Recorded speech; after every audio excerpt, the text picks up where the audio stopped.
Mkazi amene akufuna kungokudyera. Pali kusiyana kuwiri pakati pa chikondi chenicheni kapena mkazi amene wabwera mmoyo mwako osati kubwerera chikondi koma afuna zangokudyera. Chikondi chenicheni chimapanga seek timati connection, pakoenda pakhale anthu inuyo kulumikizana kwanu kwabwino, komanso pakhale kulemekezana, komanso pakhale shared growth and responsibility. You guys, you are both sharing. Kukula kwanu mukukulira limodzi, udindo uja mukugawana mofanana. Ichichi ndi chomwe chimasiyanitsa pakati pa chikondi chenicheni ndi exploitation amene wangobwerera zolinga, amene nthawi zambiri iye cholinga chake amangokhala kuti akungobwerera comfort chabe without responsibility. Ete apeze zopezazo, anjoye, zimuyendere, athese mavuto ake, komano udindo wina uliwonse palibepo. Ndilero tufuna tigawane zinthu zokwanira 10. Muzamudziwa bwanji mkazi amene yuyu pa zinthu zokwanira 10. Chinthu choyambirira, love is conditional. Mkazi amene cholinga chake ndi kungokudyerani, chikondi chake chimakhala conditional. So atha kukhala warm, atha kukhala sweet,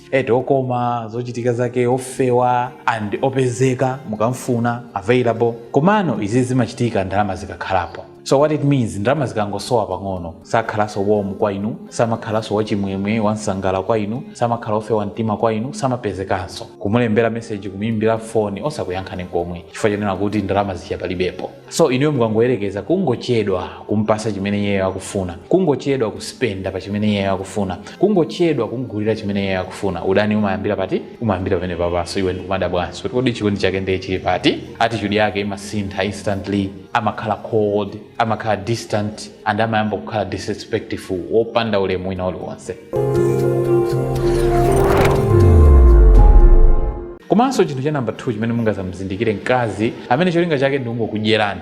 She often brings up my issues amene iye amabweretsa kwambiri amangokhala ongokhuzana ndi ndalama zanu, komanso ma future earnings. Nthawi zambiri amakubweretserani zinthu my expensive needs, zimene akufuna koma zodula, komanso my emergencies, zinthu my emergencies. Ungokuyimbira phone, inetu kuno zandivuta zakuti. Or mwina my investments. And nthawi zambiri mkazi amene iyo amakupanga ni compare ndi azibambo ena amene amapanga provide more. Iye akakhala kuti wasonde ndo short and amaluzidwa, koma pali mzawo tu uyu ndi amene ndikampempha amanipasa zambiri. So iye yu amaonetsa little interest in you as a person. Samakhala nanu chidwi kuti amve kuti moyo wanu lero mwadzuka bwanji, kodi mthupi mwanu mupeza bwanji, kodi kuntchito zikuyenderani, business zikuyenda. Iye samakhala nazo chidwi chake chimangokhala pa ndalama. Komanso chinthu cha number 3, she feels entitled. Mkazi amene wabwera kudzangokudyerani amakhulupirira kunena kuti inuyo ndi amene mukuyenera mpange provide regardless of effort or respect. Kuti inuyo ndi amene mupanga provide, kaya zakuvutani iyeyo atakhala nazo ndalamazo, sikuti iyeyo angatenge ndalama kuthandizani yayi. Amati inu ndi amene mukuyenera muzimthandiza ine. Ndaja amanena kuti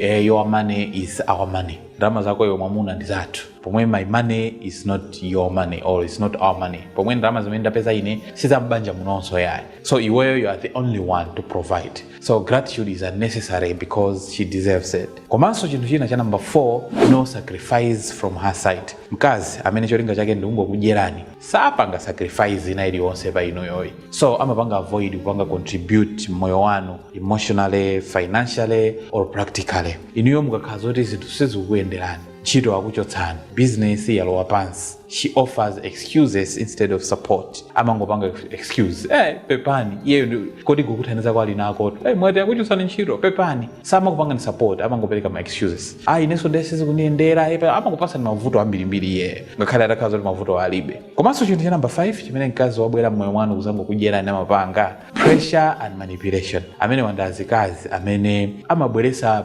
amakupanga ni manipulate kwambiri. Guilt, kukupanga niyo muzimve ngati olakwisa. Ukanakhala kuti umandikonda ukanandipangira zakuti, ukanakhala kuti umandikonda ukanandigulira chimene chichi, ukanakhala kuti umandikonda pa tsiku la birthday yanga ukanandigulira cake, ukanakhala kuti umandikonda pa tsiku la graduation yanga ukanandipangira zakuti, ukanakhala kuti umandikonda pa tsiku la makulu mako bozula ndipanga, koma sunandipangire ndeti sumandikonda. So amabwera ndi kuopsezani, even amapanga withdraw of affection or attention. Ngati sunampase ndalamazo ndiye kuti amapanga withdraw, chikondi sakukondaniso, attention sakupasaniso. And amene pamakhala emotional drama to force spending. Amabweresa ma drama kuti apange force kuti mpaka na inu mutulutse ndalama nditu basi. Mkazi amene mukazazona zimene muzazoti wangobwera mmoyo mwanu kusangokudyerani. Komanso chinthu cha number 6, she avoids commitment that limits access to money. Mkazi uyuyu amapanga avoid, amapewa kupanga commit. So nthawi zambiri amapanga resist accountability. Safuna kukhala accountable. Munampasa 200,000 kuti adzanene 200,000 ijagwira ntchito bwanji. Safuna andi mukamfunsa amathaivini kukwiya.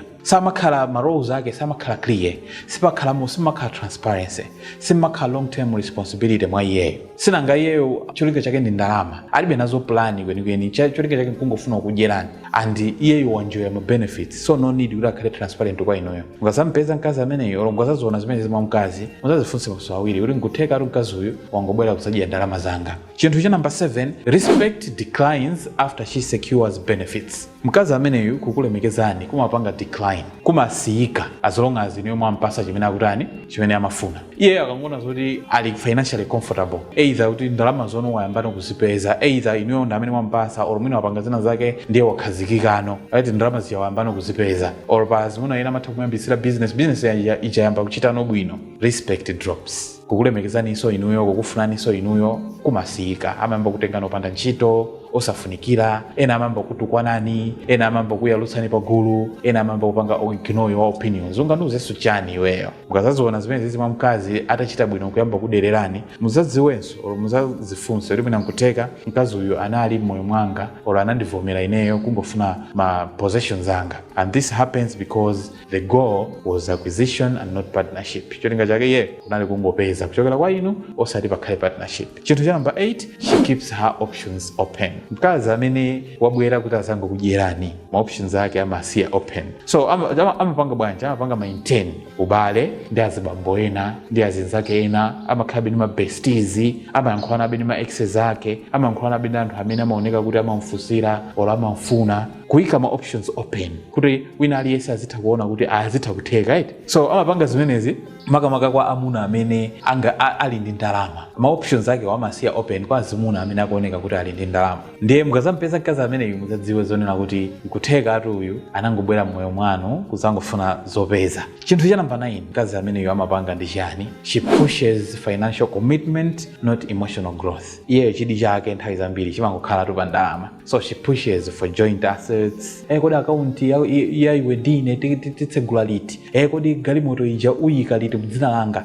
Malo amene takulawa bwanji wayike mudzina langa. Ndi zina zambiri. So she pushes for that things. And zimene zizamapanga iyeyo, trust isanafike pakati panu. Emotional bonding isanachitike pakati panu. Iye akufulumizisa nkhani za chani? Nkhani za ndalama. Komanso chinthu number 10 chomwe chiti chomalizira, she disappears during hardships. Mkazi amene mmoyo mwanu anangobwerera mu chuma, amasowa nthawi imene zinthu ineyo sakuyenderani. So kaya mwadwala, kaya pali financial strain or mukudusa mu stress inake, automatically she becomes unavailable. Osampezanso. So sakhala wa patient, samakulimbikitsani pa nthawi imene mukufuna ineyo chilimbikitso. Chifukwa chonena kuti interest yake inali tied to what you could provide and not who you are. Ndiye mukazazipeza zimenezi or mukazazindikira zimenezi mwa mkazi, muzadziwe kuti mkazi ameneyotu ndongofuna kungokudyerani. If you find this video helpful, please like it and share, and don't forget to follow our page for similar videos. Thank you very much for being there and watching, and see you in the next one.